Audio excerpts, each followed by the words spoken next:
Ladies and gentlemen, what we're witnessing right now is a full-on credit crunch, and people are starting to come out to say that defaults could double, and we're starting to see it's now much harder to get approved for loans. We're going to see personal lines of credit possibly get halted, also credit cards get shut off, but we do have some data right now, like I've been warning about, to show this has already begun. But not only this, we've also got more huge amounts of economic data to show that not only have we got a credit crunch, but also at the same time, the economy is falling and falling rapidly. And this is a perfect storm that's going to bring us into a deep recession and make this financial crisis even worse. So everyone, what exactly is happening with the banks? How tight and how hard are they making it to get approved for credit right now? And how bad will it get? Well, that's exactly what I'm going to go over in today's video. So let's not waste any time. Let's get straight into the news, the facts, and the data. Okay, first things first, listen to this everyone. A credit crunch could more than double the rate that some US companies default on their debts. That's exactly right, everyone. Just like the US government, a lot of companies rely on taking more and more debt just to cover their expenses. Sometimes they may need an emergency loan just to get through the next 30 days while they wait for a big payment to come through. And so if all of a sudden they're shut off from credit, these companies, and specifically this commercial real estate sector, like what we're seeing with Brookfield, they defaulted. We're going to see defaults more than double. So strategists at the European Bank pointed to tighter lending standards in the US as turmoil ripples through the banking sector. Silicon Valley Bank, First Republic, and other regional lenders have collapsed over the past few months, which is expected to make banks less willing to offer loans. Which is no surprise, everybody. People are pulling out their money like crazy out of these regional banks, and these regional banks do a lot of the lending. They also do a lot more higher risky lending, and so they're running out of cash, so they're going to be a lot less willing to part with their money when they know they're under so much stress. And listen to this is crazy, everyone. Credit conditions in the US are now at their tightest levels since the pandemic, when the stay-at-home orders shuttered the global economy and sparked the deepest recession since the 2008 crisis. So that's right, everyone. Credit conditions are now just as bad as they were in 2008. But like I keep warning about, everybody, this is just the beginning. So you want to get your house in order right now before it's too late. So this spells trouble in the financial realm, as tighter lending conditions have recently followed by higher percentage of defaults on speculative grade debt, which are high yield loans given to companies with lower credit. So that's exactly right, everyone. During 2020, when interest rates were cut to zero, we had a lot of these zombie companies. They were just able to take on more and more debt to survive. They were getting pretty much free money, but now the free money has evaporated, and we do need these unproductive and these zombie corporations to go away. This is all part of capitalism, everybody. Create a company, you run it bad, you have to fail. But unfortunately, over the past 10 years, they seemed like they didn't want anyone to fail. They wanted all these zombie companies to keep going, but they cannot keep on going any longer.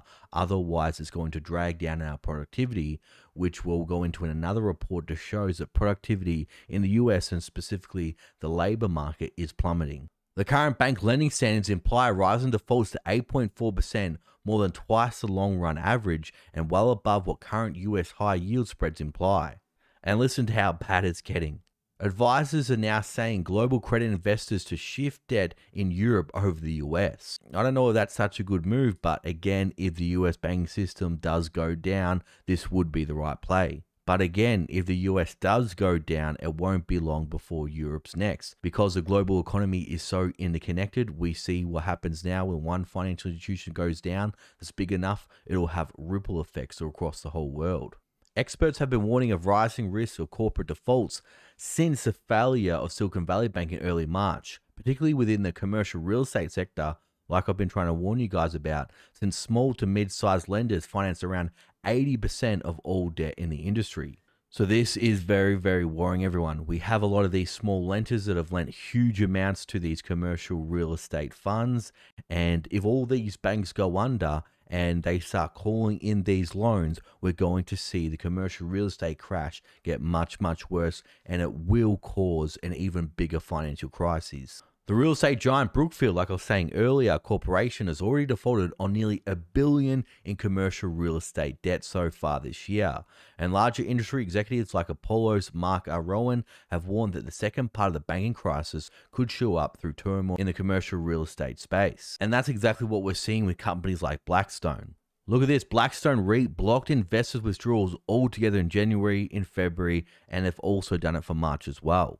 But I know you're thinking, well, how exactly does a credit crunch happen, and how is it going to affect you with your day-to-day spending and with your day-to-day borrowing? Well, look at this, everyone. A credit crunch has started. Here's what tighter lending standards mean for American consumers and businesses as banks navigate the SVB wreckage. Well, you can add on First Republic, and I think PacWest and Western Alliance will be soon to follow. So nearly 45% of banks made it more difficult for businesses to obtain commercial and industrial loans in the fourth quarter of 2022, according to the Federal Reserve's survey of senior loan officers. The $2.6 trillion commercial and industrial loan market helps businesses to buy equipment and hire staff, among other uses. Requiring higher minimum credit scores and minimum repayments and curbing credit limits were among tweaks banks were making. So that's a massive difference, everyone.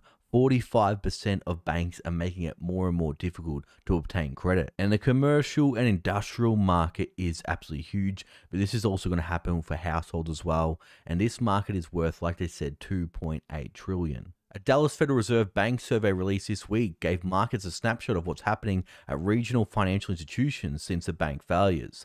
Lending to consumers dropped and credit standards and terms conditions continue to tighten sharply with markets rises in loans pricing. So we can see here, it is not just the commercial and industrial space or the commercial real estate sector. We're seeing a credit crunch across the board. A financial analyst at Bankrate also said that many banks were already beginning to tighten credit standards in 2023, and now it's only going to continue. The Fed survey found a significant net share of banks raising lending standards for also credit card loans and moderate share toughening requirements for auto and other consumer loans. There's no hard and fast regulatory rule on these things. Each bank is going to apply those credit standards differently. So here are some of the tools that banks are using right now to make it even tougher to get approved. House debt lenders may also look for long employment histories, solid and upper levels of income, and consider if they have lengthy relationships with prospective borrowers. It may mean you need to have high assets in order to reassure the bank that if you lose a job, get sick, or see some other dent in your income, that you have the assets to pull on to maintain the loan payments, he said. Now, also some of the huge risks they go on to talk about is credit cards. Credit card debt has gone up 18% and has hit a record of $961 billion, and these are floating rates. These rates on these credit cards have gone up to levels we haven't seen in decades, many over 20%.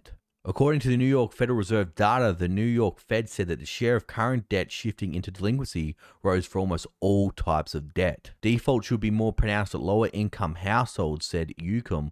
Those workers logged big wage gains during the pandemic, but since then, inflation has outstripped their pay. That means lenders are unlikely to view them as strong as they would a few years ago.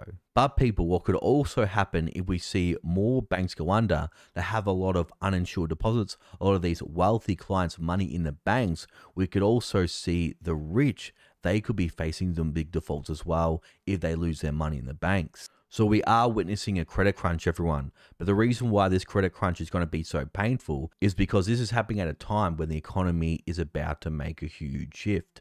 Look at this, US jobs market softening, slumping productivity boosts labor costs. So listen to this, weekly jobless claims increased 13,000 to 242,000. So we can see the labor market is getting worse. Continuing claims did drop, however, 38,000 to 1.805 million. But the thing that is very worrying is productivity falls 2.7% in the first quarter. So the labor market is in big trouble, but also consumers are in big trouble, which is going to make the labor market even worse. Look at this, weak retail sales, manufacturing output data point to slowing US economy. So retail sales fall 1% in March and February drop trimmed. Core retail sales slip 0.3% in February, and manufacturing production falls 0.5%.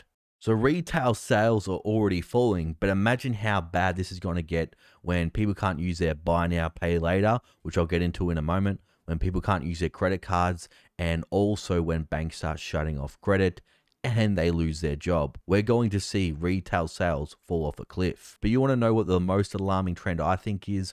what's happening with the buy now, pay later space.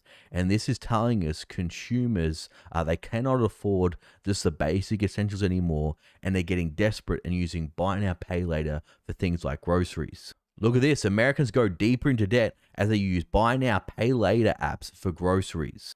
And look at this chart here. We can see since 2019, this has only grown, and it has absolutely exploded in 2022. And I'm sure when we get the new data for 2023, these kind of loans are going to double. We can see here in Q4, it hit 8.7 billion. But it's not just groceries, everyone. And I can't believe people are doing this. Look what else they're getting into debt just to buy. Look at this. 46% of people use buy now, pay later for clothes, shoes, and accessories. People, if you cannot afford it, don't buy it. And this is why, unfortunately, the poor just seem to get poorer. Not all of them, but some of them, because they keep getting into debt to buy things they don't need to impress people they don't like. They want to have the designer clothes, etc., but they can't afford it. People, these clothes aren't going to make you happy. Stop getting into debt to buy clothes. Also, home decor, furniture, and appliances. You can go on Marketplace, for example. Here in Australia, they have Gumtree. I think in the US, they have Craigslist. You can get things at very, very affordable prices. You can just pay someone to clean them if they're not clean. A lot of them do come in pretty good condition. You don't need to get into debt to buy furniture either. Also, technology. Come on, I'm sure people are using buy now, pay later to buy the latest iPhone. Again, something you don't need. Beauty, body, and other hair products. Come on, ladies, you don't need to get into debt to buy these products at all. But again, the trend that is rising is groceries. 21% of these users are now starting to use it for groceries, which is worrying because unlike clothing, furniture, technology, etc., this is something people need. They need this to survive. And unfortunately, I expect this trend to just continue and to get much, much worse. So everyone, I know what you're thinking, well, okay, what does all this economic and banking jargon mean for you in simple terms? What this means is, everyone, if you have a line of credit, if you need money, you may want to take it now because next week it may not be there. If you're trying to get approved for a loan that you can afford, that you desperately need, you may want to apply now before it's too late. But really, what I would recommend, don't get into debt whatsoever, especially with interest rates at such high levels, and they're only going to get higher. Do everything you can. Don't do like these people are buying clothes on credit, buying furniture, technology, beauty products on credit, etc. You do not need these things. You need to be preparing right now by paying off debt, create an emergency fund because there's going to be more layoffs coming and it could be your job next. But everyone, what do you think about all of this? Let me know down below. Now, for my loyal viewers and subscribers still watching, you're awesome. Thanks for watching. I'll see you all in the next video.